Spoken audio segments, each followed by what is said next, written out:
You ask Tiger to solve. This deals with linear equations with one unknown. The final result is n equals 3. Let's solve it step by step. Simplify the expression. Expand the parentheses. Multiply the coefficients.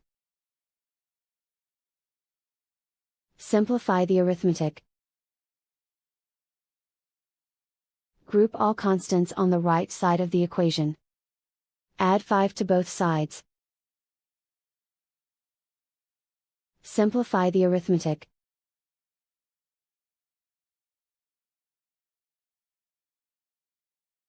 Isolate the n. Divide both sides by 10. Simplify the fraction.